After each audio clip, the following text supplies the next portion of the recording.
6, Goff. Across St. Brown to the end zone. Detroit touchdown. Amon-Ra St. Brown, score 1 of the season. What's going on, everybody? Welcome to another episode of Full Metal Analysis. I'm your boy, Bruce Diggy. Got the Detroit MJ. Our co-host, Marcus, on the other end. What's going on with you, Marcus? Oh, man. Chilling. Excited for another week of football. Yeah, man. Last week, we still on we finishing up a victory week that we had last week with the Carolina Panthers. I mean, I think everybody expected that to go off the way it did, pretty much. And we got Tampa Bay coming up.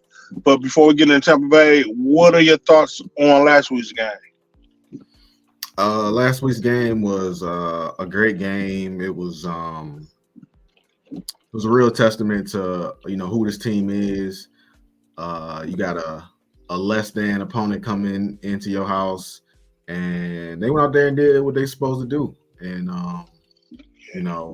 I would almost say that Carolina team was so bad that even like past Lions teams wouldn't have thrown with them. But it was never really in doubt. That really spoke to where they've come and how far they've come from where they started. Yeah, man, I agree with you, man. I mean, we had an opponent we were expected to beat. We went in there, we took care of business. And what I do disagree with you on is the Lions in the past, even though they were supposed to win the game, would have found a way to lose that game. But here or there, you know what I'm saying? They went in, they took care of business, even with injured players, because we didn't have Amon-Ra St. Brown or Brian Branch or Jahmyr Gibbs, but they still went out there, went in, put in a dominant performance. We even got a few trick plays off. You know what I'm saying? Everybody was looking good, so I'm proud of them. Going into was there anything else you wanted to contribute about that game? I don't think there's too much more to say. No, it's not too much more to say. The only thing that we're gonna continue to watch is the Jamison Williams. Emmanuel Mosley came back, played 2 plays, looked like he out for the season again. Yeah, man, I feel bad for him.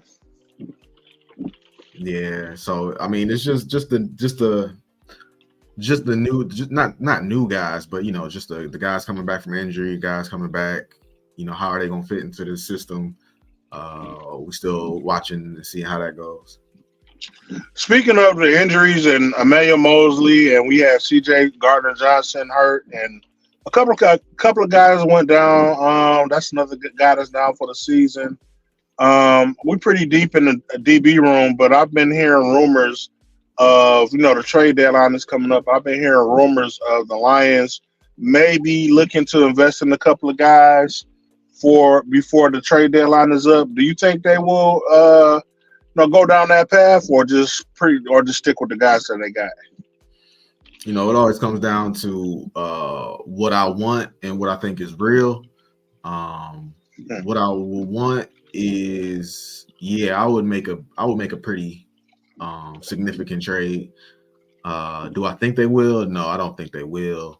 I saw one person propose a trade, which you would absolutely hate, but I think it would make a lot of sense. It was oh, you gonna hate it. It's a second rounder, and J-Mo for Brian Burns. Oh my God! Yeah, see. When you look at it, you got Brian Burns, who is a solid vet in this league, top 10, top 15 person at his position. A disgruntled player in Carolina. Reports are he upset that he been here, and they ain't even came close to winning. And then on the flip side, you give up J-Mo, who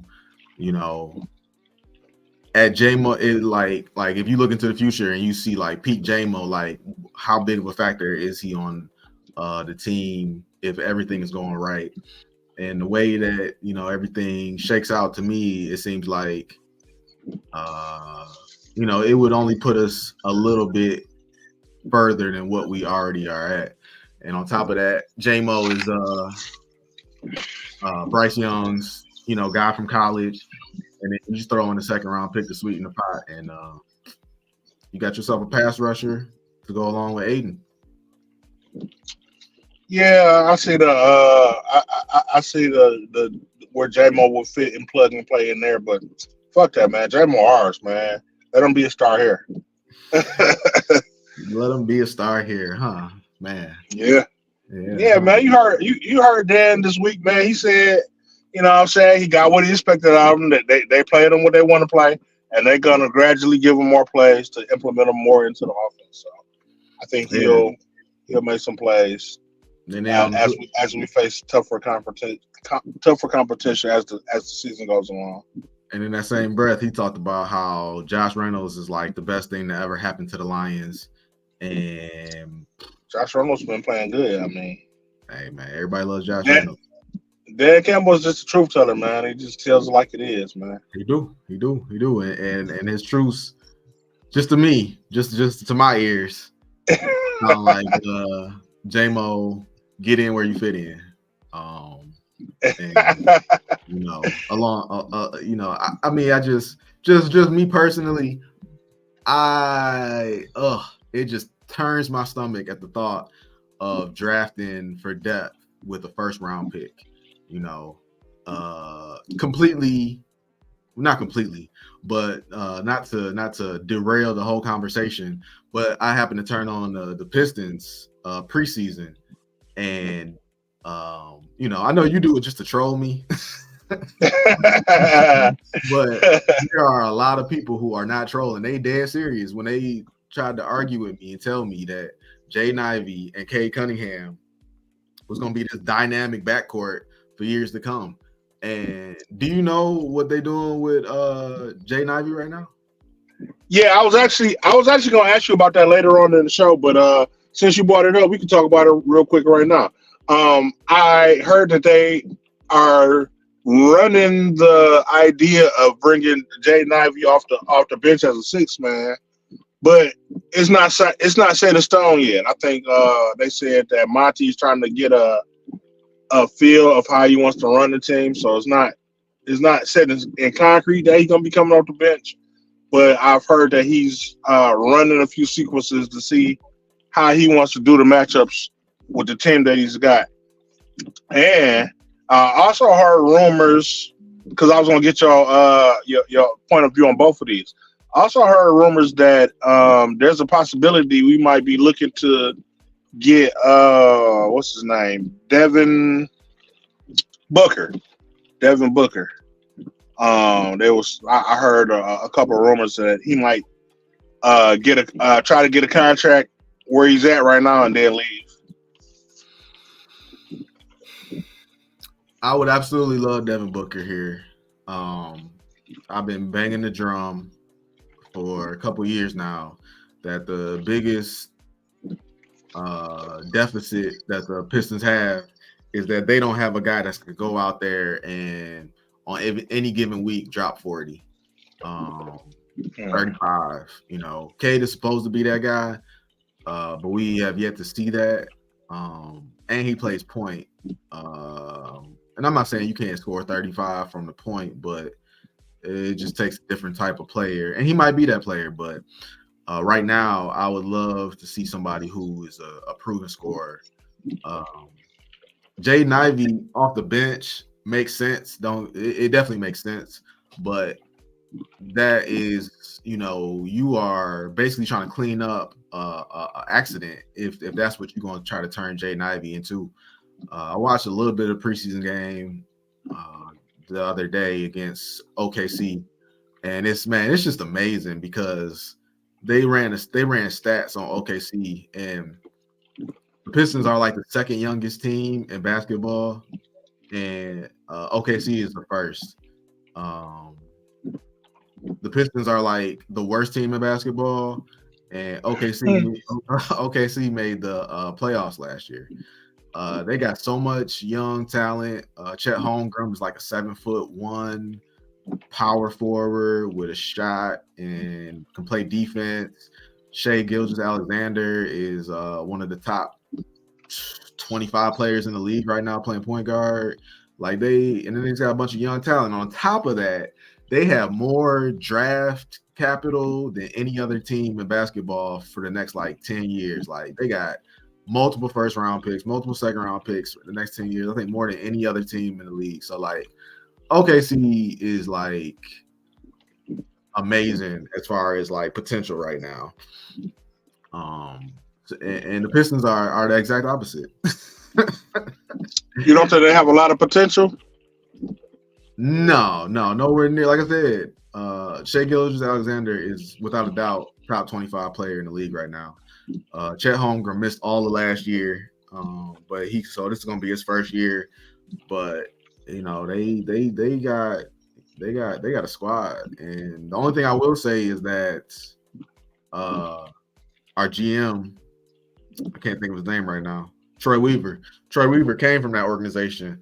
So, and Monty Williams knows Devin Booker. So if he could get Devin Booker here, it's a lot. That's the type of potential. But as far as real real things that you can quantify, Pistons don't have much of anything. Well, I heard that Ashar has actually been doing very well, and didn't the Pistons just beat OKC in the preseason game recently?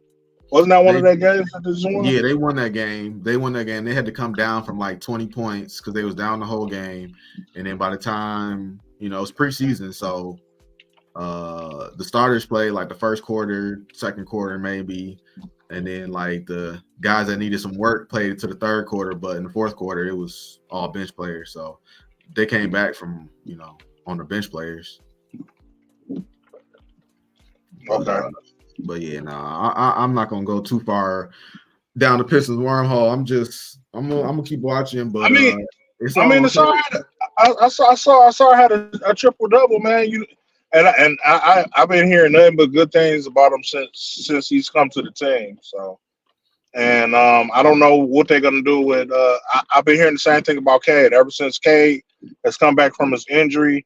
All I hear is, oh man, he's 10 times better than what he was when he first came into the league. He put on some weight, so he's gonna be able to bang with guys a little bit more. So I've been hearing so many positive things about the Pistons. So I don't know how to take what you're telling me. Yeah. So Devin Booker is basically a three-way scorer. He can get you. He can hit the three. He can get you mid-range, and he can get you. He can drive to the basket. Jaden Ivey is not that. Jaden Ivey is more of a drive to the basket, and that's about it. Maybe a little. Obviously he's an NBA player, so he can make those shots, but consistently, you want him driving to the basket. Where Asar Thompson is a do-it-all guy, and he gonna, like you said, he gonna get your boards. He gonna have a couple assists. He's gonna have some steals. He gonna do a little bit of everything, but it's not gonna put as far as him dropping 20 on a given night. I don't know about that. That's more of if only there was a guy out of Villanova that went to the Houston Rockets. That score, I don't know. But you gotta let the Houston Rockets thing go, man. Oh, absolutely not. But yeah, man. So what you got on this Tampa Bay game? Oh man. So how I feel about Tampa Bay basically is this. Tampa Bay really hasn't played anybody. I think they played the Bears, the Vikings, and so those teams are bad teams right now. And when they played a good team, they played Philly. They got their ass whooped. That being said, I do respect Tampa Bay's defense, and they got Mike Evans and Godwin as receivers.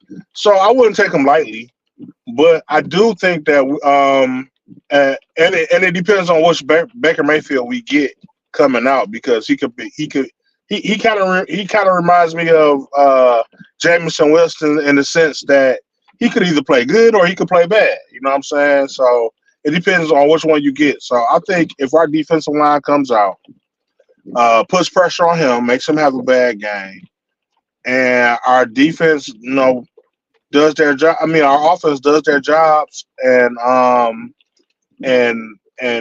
holds onto the ball. We don't have any turnovers. I think we'll win this game. As long as I think that, like I said before, the only team that can beat us is us. You know what I'm saying? So if they come out and play like we know they can play, I don't think this game should be a problem. I don't think it's going to be an easy game. I think it's going to be a tough game. Um, I think I had my score somewhere around like 27-24, something like that. So, yeah, that's all I think about it, man. You know what I'm saying? Defense comes out, do what they're supposed to do, and it depends on what our injuries are as well. I didn't see what the injury report was. I saw that Laporta was having some technical difficulty, some stuff going on with him, but he was day to day. I think we were supposed to get Gibbs and Amon back, but Branch is still questionable. So we'll see what happens coming forward. Do you got any information on injuries? Gibbs is out. Okay. Branch, I'm not gonna say Branch is out, but I'm leaning towards like I feel like I kind of heard that he wasn't gonna play. Like he's on the, he's on the negative side as far as if he's gonna play. I guess he could. I mean, I haven't heard that he's out for sure. Like I definitely saw that Gibbs was out. Laporta, like you said, he's more on the positive. Like he's questionable, but it sounds like he's gonna play. Amon-Ra, he a full go. Right. I think that's pretty much it as far as the injuries. Everybody else should be good to go as far as I know. Okay. Yeah. Now, I heard we're getting a couple people back. I don't think Pascal is coming back till next week. But yeah, man. As far as that, I think we'll do okay against them. Like I said, I think it'll be a tough game, but nothing we can't handle. Yeah, I think it's gonna be a tough game. I think the Lions are due for a tough game. To be honest with you, it's the schedule. The Lions are definitely a top tier team in this league right now. So everybody you play, you're gonna look better than them. But at the same time, I feel like I would like to see them get more tested by better talent, and I think Tampa Bay is a great test. I love that they got, like you said. I'm excited to see what our defense could do with Mike Evans and Chris Godwin. If you ask me, I think that we really gonna focus on Mike Evans, and if anything, it would be like Godwin going for 100 yards. But Godwin is more of a, he's what you hope J-Mo can develop into. He's a really good intermediate route runner and a really good short route runner. Jerry Jacobs is gonna have his hands full. I don't know. I mean, especially if Branch don't play, it's gonna be a real interesting game plan on what they're gonna do with Mike Evans, because that's not an easy guy to stop. To be honest with you, man, it's like it's kind of like that is what you want. Like I know I just compared J-Mo to Chris Godwin, but at the same time, if you could compare Mike Evans to J-Mo. He's not a high point ball. J-Mo's not a high point ball type of guy, but he is a deep threat. So is Mike Evans. And then on the flip side, you got Chris Godwin and Amon-Ra St. Brown. Those are two guys that's gonna run the dirty work routes, get the yards when they need them, get some yak. So that's that. If I was in charge of Lions, that would be my goal for what J-Mo and St. Brown could be as a tandem. But we'll see if we'll ever get to see that. Yeah, I agree with you on that. They got some really good receivers, but like I said, if you can get pressure on, if you can get pressure on Baker Mayfield, then he can't get the ball to those guys. So I think the main point of focus in this game is not so much our DBs. I mean, they're going to be important, but I think our defensive line is more important factor in this game because they have got to get pressure on Baker Mayfield. And I think this week we'll be facing Tampa Bay's offensive line is a little bit better than the offensive lines we've been facing these past couple of weeks. So I think our defensive line has gotten better since week one.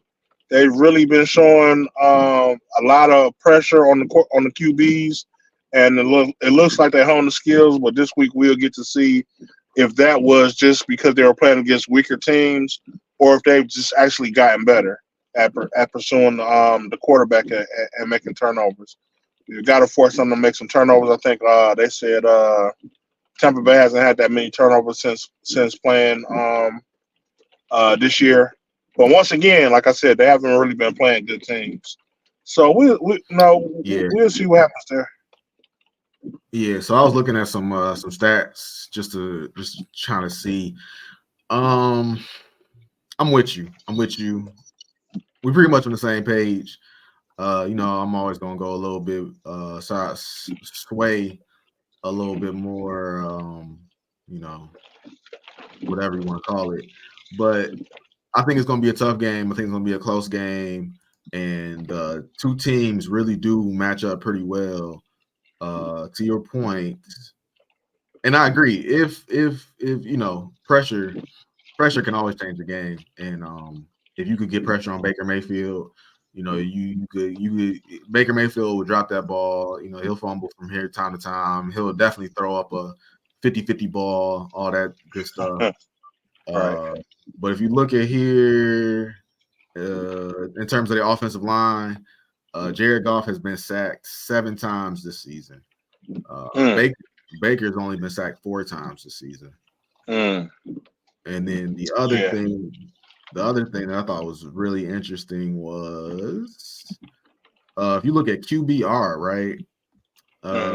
Jared Goff is like Keenan Allen. I think he's number one. Keenan Allen. I think he's number one in the league right now. Oh, Jared Goff. No. That's another thing, man. This Jared Goff love is out of control. I definitely agree. I be trying to give Jared. I be trying to give Jared his props. Like, man, he's doing good, and people are like, yeah, we should sign him for the next 10 years. Pay him. What he wants. $55 million. Let's make him the franchise. Get rid of the guys we got. We don't need them. Like forgetting that the roster is what made Jared. I mean, don't get me wrong, he's gotten better since he's got here. But the roster around him is what makes if you can't pay that offensive line, man, Jared Goff is not the guy that you see before you right now. Yeah, nobody want to talk about that. I listened to a guy on the radio. Somebody brought that up to him, and he was just like, "Yeah, you're right, but you still gotta pay him." Okay. And speaking of that, dog, I heard somebody bring up the most interesting point, the most valid point that I didn't even think of. So somebody was saying that so the NFC is like the AFC used to be right now. And they compare Jared Goff to Alex Smith. When Alex Smith was in the AFC, he was the starting quarterback in the AFC for the Chiefs. The Chiefs were winning games. But then Joe Burrow was drafted. Josh Allen was drafted. A whole bunch of these young quarterbacks were drafted into the AFC, and Alex Smith wasn't able to compete with those. He was good against the quarterbacks that were there before, but when these new guys came in, he couldn't compete. That's why they introduced Patrick Mahomes and that was your guy. So right now, yeah, Jared Goff is the best quarterback in the NFC, but you got Caleb Williams probably going to be in the NFC. You got Shador Sanders is probably going to be in the NFC. I can't think of the other quarterback's name. It start with a P. I can't think of. Yeah. He's about to be in. He's probably going to be in the NFC with all these quarterbacks. Maybe even J.J. Watt. If you got all these quarterbacks coming into the NFC, yeah, Goff is probably one of the top quarterbacks in the NFC now. But will he be once all these guys come and he's got to compete with them? You know what I'm saying? So I thought that was a good point. And my answer is no. No, he won't be able to compete with those guys, especially if you're not paying the team that you if you pay him and not the team that's around him, which made him this great quarterback in the first place. Just like everybody was saying, Jamal Williams. This is to your point. Everybody was saying Jamal Williams. Oh, he's such a great back. You know what I'm saying? But he wasn't doing that before he got to the Lions, behind that offensive line. And now that he's not behind the offensive line anymore, where is he at? I haven't heard his name one time this season. Mm-hmm. So that was a good point to me. I think Jared Goff is the same thing. If you take him from behind this team and put him on another team, I don't think you get the same results. No, absolutely. That's kind of how I look at it. Like look at I think I brought that up last week. Like if you got the Giants offensive line, Daniel Jones looks bad now. But if you put Jared Goff behind that line, when I think of a top 5 quarterback, it's like even though he gonna still take his sacks and he's still gonna look bad, it's gonna be moments where he gonna shine and it's gonna be like, man, as a fan of football, I should be able to watch it and be like, man, if this guy just had more time, he would be able to do so much more, even though he's already doing the most with what he's got. And right. I mean, if you put Jared Goff in that situation, I can't see myself saying that. Like, man, look at Jared. Like, yeah, he ain't got no offensive line help, but he's still out there making plays. Like, nah, he's not. No, he's not. And Goff supporters will admit that. Like, yeah, he's not that type of quarterback. Yeah, he don't got the strongest arm, but still, he knows the system and he knows this and that. But in addition to your point, in addition to paying the offensive line to keeping him how he is, you got to think Ben Johnson not gonna always be here either. So is he gonna have that same chemistry with the next OC? That's something else you got to factor into. Yeah, I'm not sure if he will. I mean, I can't say he will. He won't. I think what I will give Jared Goff on is he's made the most of what he is. He's coming to his own. He's matured, and he has become a better quarterback since he's got here. But like I said, most of that is because of his surroundings. He's got that confidence because of his surroundings. But yeah, man, and this narrative, just like I was saying last week, this narrative that I've heard it again, talking about, well, yeah, just pay Jared Goff, and Brad Holmes is a whiz. If we can't pay the other guys, he'll just draft more. He'll just draft more guys. I mean, like, yeah, I got faith in Brad Holmes, but I don't think every guy he picks is going to be, a home run. I mean, I think Brad Holmes is a great GM, and he's been making great decisions. But I mean, you can't count on him to be perfect every season. You know what I'm saying?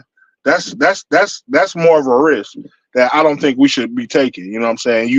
You've got good players. You've got proven players. Why risk that on unproven players? Yeah. No, I'm with you, man. I'm with you. I'm just it's a lot of Jared Goff love. Like this guy. Some people are arguing he's playing the best quarterback in the league right now. All these things. And yeah, like you said, I don't want to take too much away from Jared Goff, but at the same time, I don't want to go completely overboard. Like I feel like a lot of people are somewhere in the middle, man. So it's somewhere in the middle. You know what I'm saying? Yeah, he's been doing good. You know what I'm saying? And I give him his props. I like the way he's playing for now. You know what I'm saying? But yeah, man. I don't want to make us seeing this and making mistakes we can't handle in the future. Now, I love stats, but I hate the QBR rating just because it seems like it's like a made up formula and they just plug in numbers and like, yeah, it's your QBR. But the one thing I will say is that I was looking at it the other day, and so they don't have them numbered. I wish they did, but let's just say it's 3. I'm gonna say it's like 20. I'm gonna say it's like 50 something players that's thrown the ball this year. So if you go to like the bottom third, you're gonna find with a QBR of 77.3, you're gonna find Jordan Love. Right Oh underneath wow! him, right underneath him with a QBR of 77, you're gonna find Bryce Young. For perspective, Bryce Young needs some help. 75.8 is Ryan Tannehill, and 74.2 is Mac Jones. That sounds about right. And just to put it on, Daniel Jones is 71, and all these other guys don't start. All right, so then we got to scroll up a little bit more, and we go to 85.8, and that's where you find Desmond Ridder. Desmond Ridder is right between Sam Howell and Jimmy Garoppolo. So far, this is some low end talent. Well, these guys are Desmond Ridder is only up that high because he had a good game last week somehow, but he should be in the bottom tier with the rest of those other guys. Yeah, but like I said, he's right between Sam Howell and Jimmy Garoppolo. So that's not saying a whole lot. Yeah. So then you keep on going up, and then you get towards the higher end. So once you get to 97.8, the only loss the Lions had was to Geno Smith. QBR is 97.8.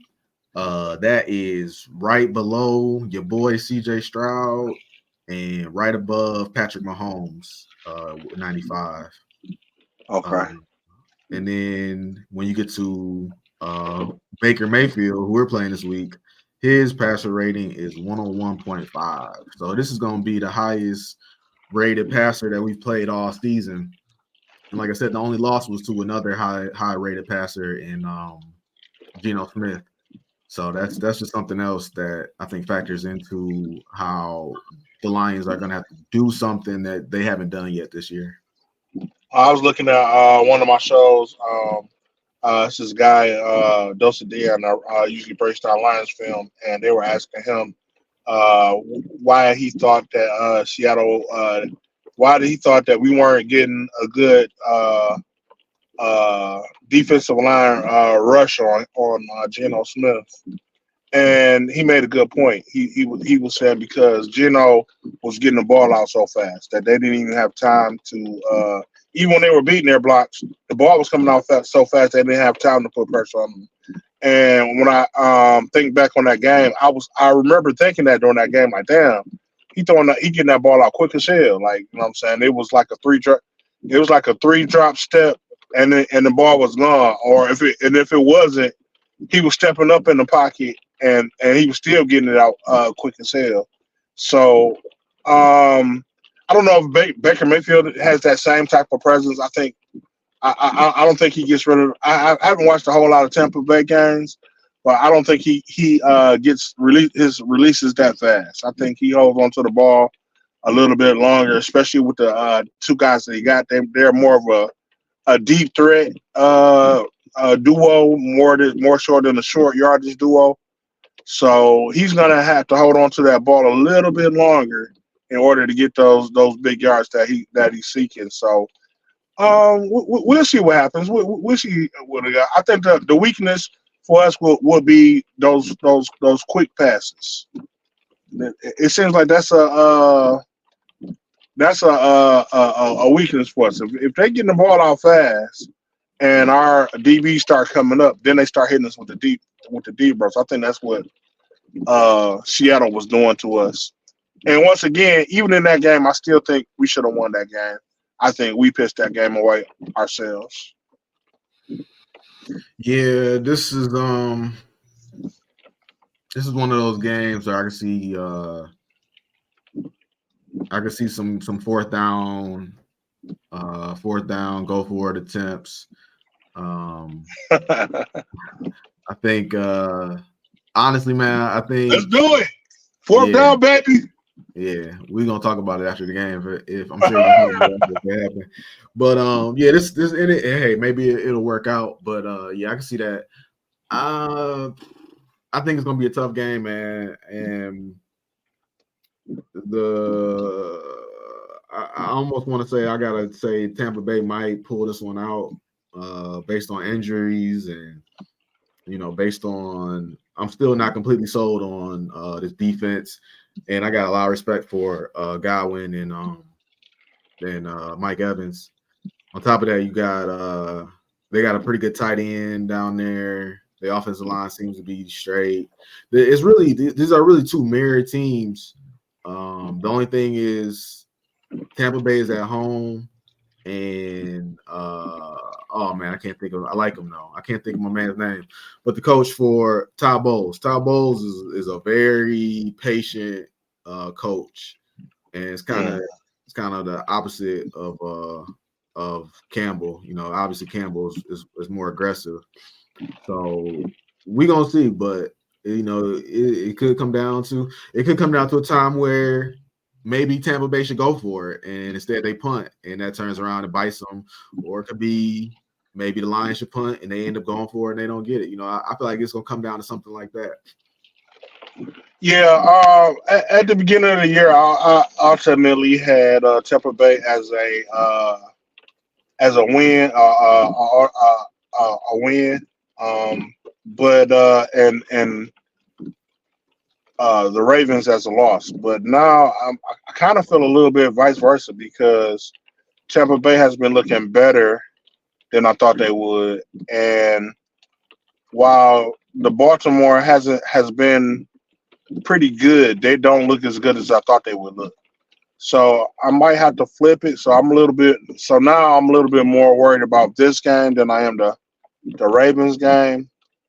But like I said, I still think both are winnable games, and I'm honestly I don't know if it's just the hype around the national news and all the power rankings I've been seeing lately, but I kind of agree. Like as of right now, I think the Lions are the fourth or fifth uh, most top team in the league from what they showed me so far.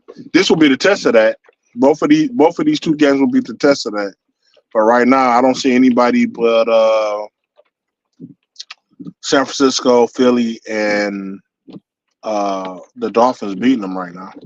Mm-hmm. Yeah, I mean, you still got to throw the Chiefs in there.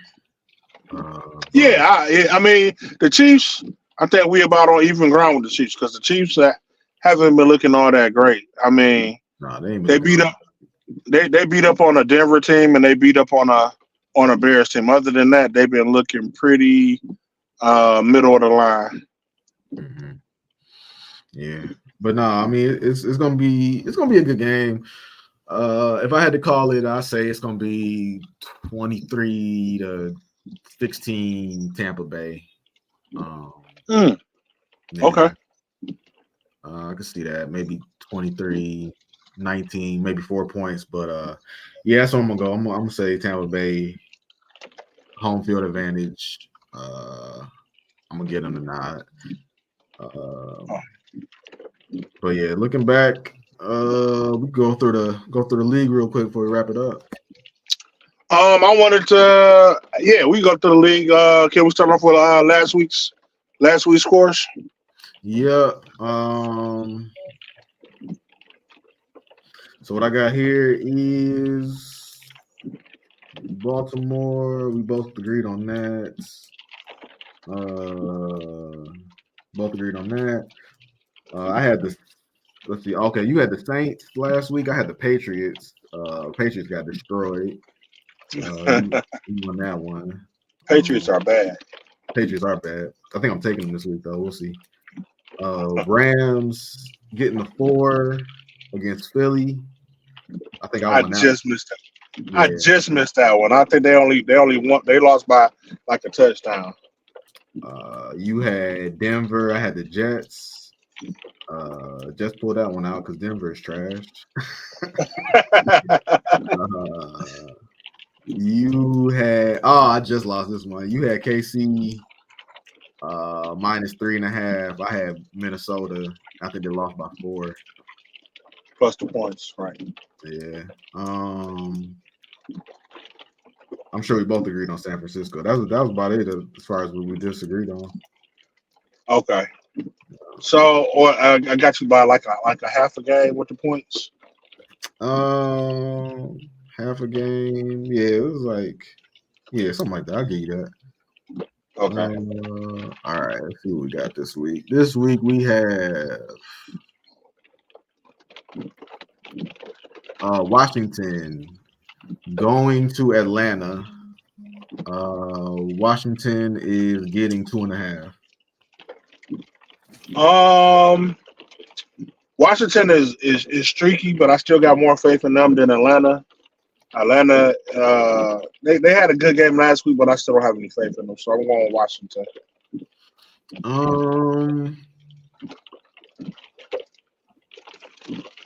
Sam Howell's my boy. I'll take Atlanta on that. Okay. Sound like a Bijan breakout game to me. While I do have faith in Sam Howell, Washington defense is pretty trash. All of the self-obsession. Yeah, sound like a breakout game. Doesn't matter. Got to do something, man. All right, we got Miami at home. Miami giving 14 points. Giving 14 points to Carolina.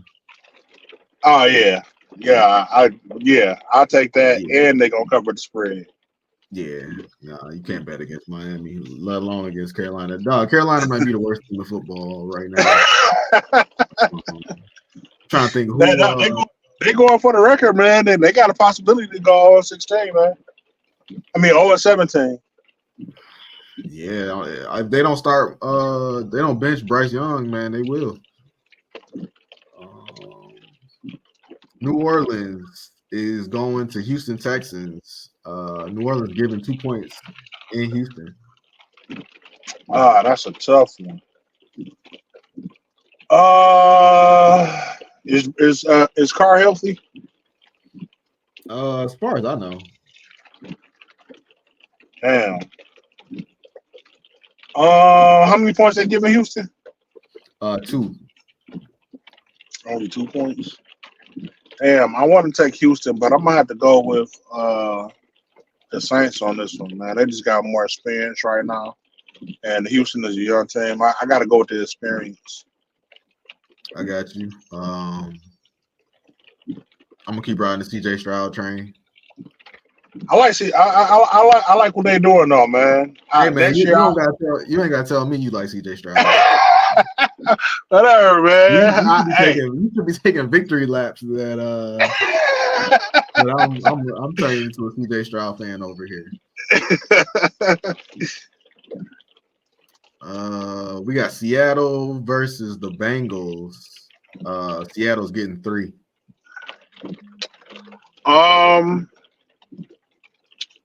The Bengals haven't looked real good this year. I mean, I know their last game they came out and they looked good, but I think it was against a weaker team. Gino has been looking pretty decent this year, man. I'm gonna go with the Seahawks.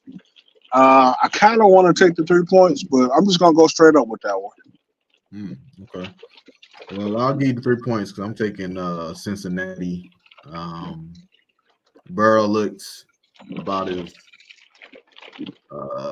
normal as he has all season last week, so I'm gonna see if he can keep that momentum going. Okay. I just got an alert that said Jonathan Taylor is gonna have a bigger role this week.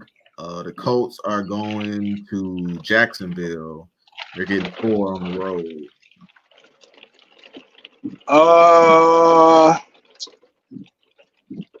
Jacksonville has been letting me down lately, man, but I'm still gonna go with them. Jonathan Taylor hasn't played all season, and AR-15 got hurt last week, so I don't know if he's 100%. So I'm gonna roll with the Jaguars. Yeah. Richardson's out. He's on the injury reserve, if I'm not mistaken. So he out for the next 4 games. But I love Gardner Minshew. I love Jonathan Taylor. I'm rolling with the Colts. Taking the 4. Give me the Colts. San Francisco is San Francisco. Oh, I mean, go ahead and say it. San Francisco going to Cleveland. Giving 9.5 on the road.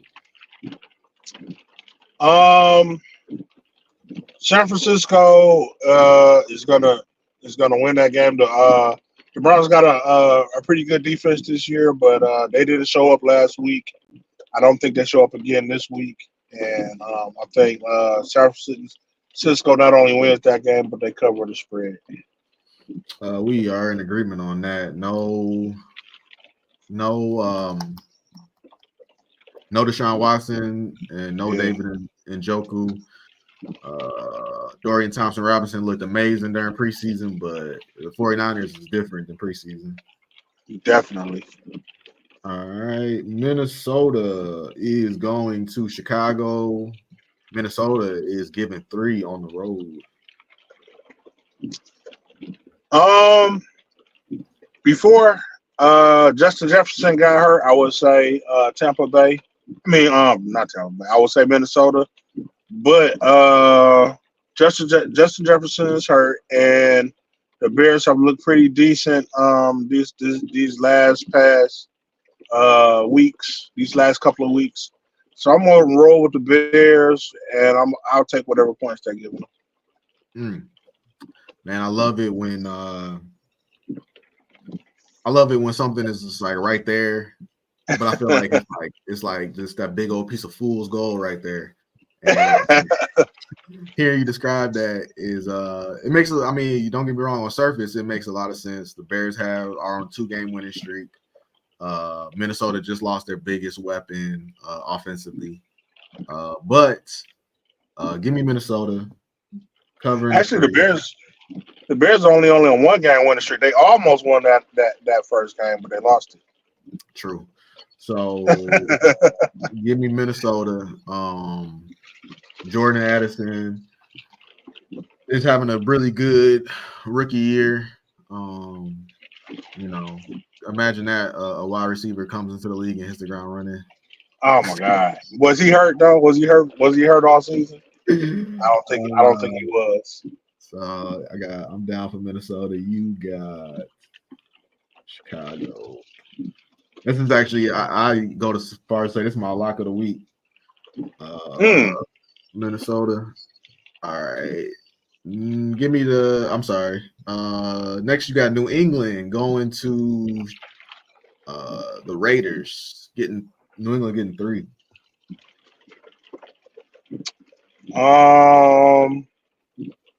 New England has looked terrible this year.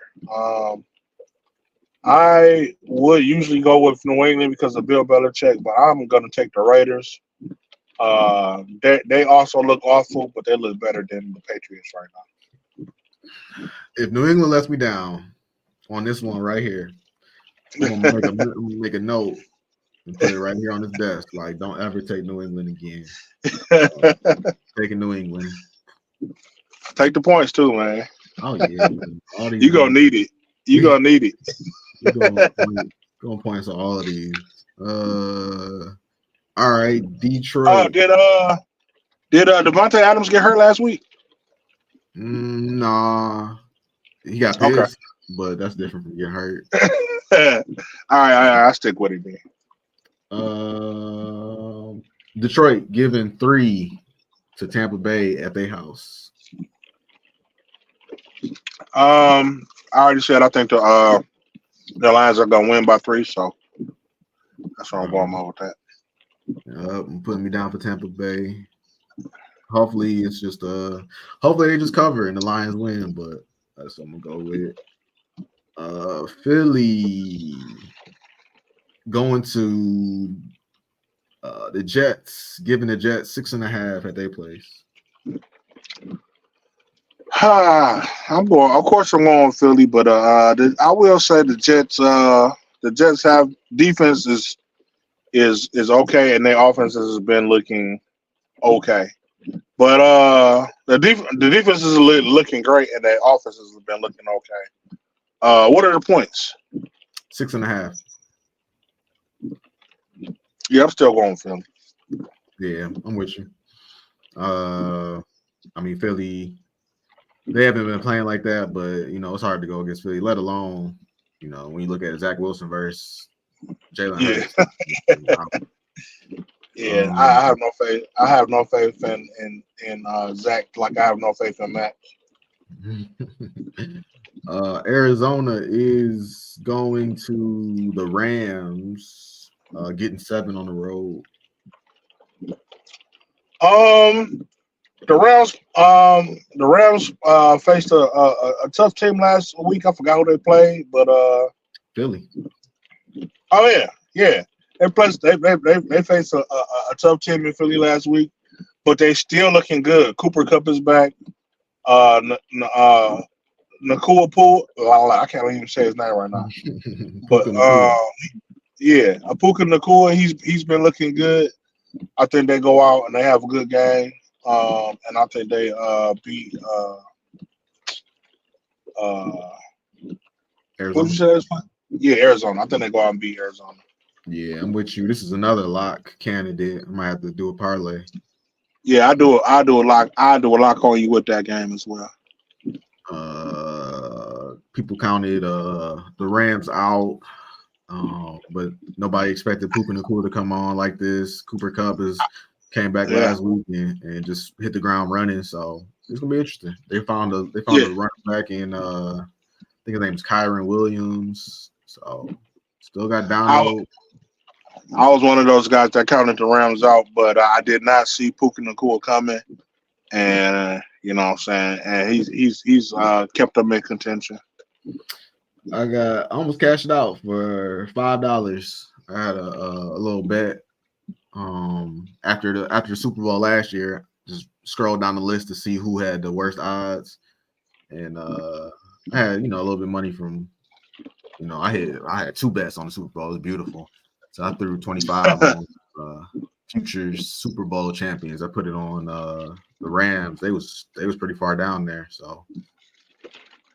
Yeah, man, there's a couple bets I want to throw in after going through the scores, and I just realized I'm broke as hell this week.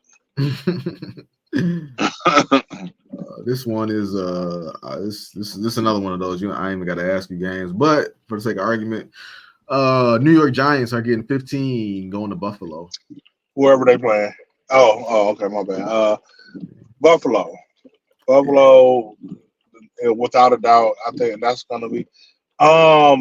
New York is another team that has a chance to go. They haven't won the game, have they? No, they did win one. Did they?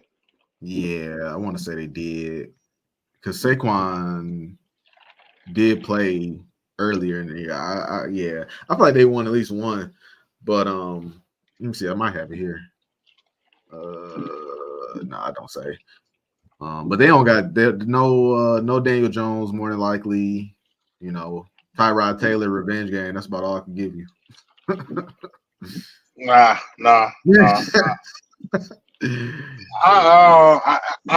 think I'm not sure.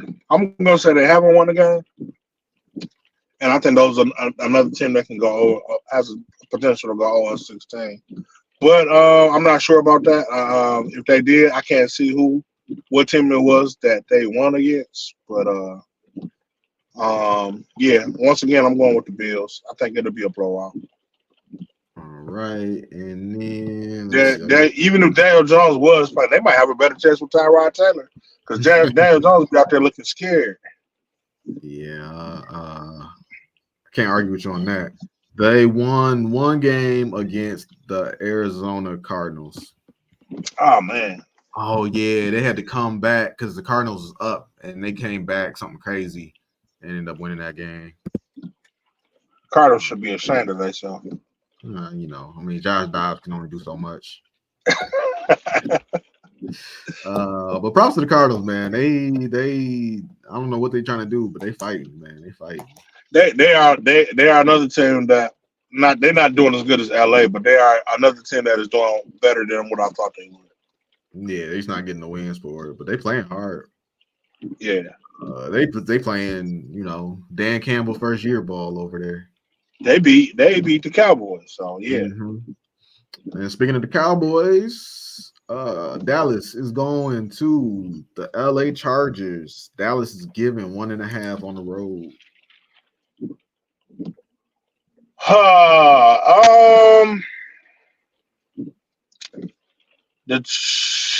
Man, that's a tough one right there. The Cowboys, I'm gonna go with the Chargers, man. Dak has been looking awful, just awful, and I know, and that defense kind of got exposed. I know they was playing the 49ers, and the 49ers make every team look bad, but I just think that I'm not a big fan. Have a whole lot of faith in Justin Herbert, but I do have enough faith in him to beat Dak. So I'll go with the Chargers. I had a better idea of this game earlier. Now I'm confused. I just got another alert that says Austin Eckler has indicated he has no issues with, with his ankle and is good to go Monday. So this is the first game with Eckler back. Chargers got a terrible home field advantage. That coach is awful too. The coach is awful. It's going to be more Cowboys. There's going to be a heavy presence of Cowboys fans there. Cowboys coming off that beating. Man. I guess I would have to. But then again, I guess I have to take the Cowboys. It's a very reluctant Cowboys, but I'll go with the Cowboys. Yeah, and just to say, I could have went either way on that one. Yeah, same here. Same here. But that's all I got. Yeah, man. I think we can pretty much cover about everything I have for this week as well. Hopefully you're wrong and the Lions come out and they take care of business and do whatever they have to do. But we'll see, man. Good luck good luck to them this week. But when saying that, you know what I'm saying? All I gotta say is, if you're seeing this, like, share the stream. You know what I'm saying? Always, if you see us in the street, give us money. We need it. I need to make some bets this week. Come on, man. Help a brother out. You know what I'm saying? But until then, that's all I got. Go Lions. Peace.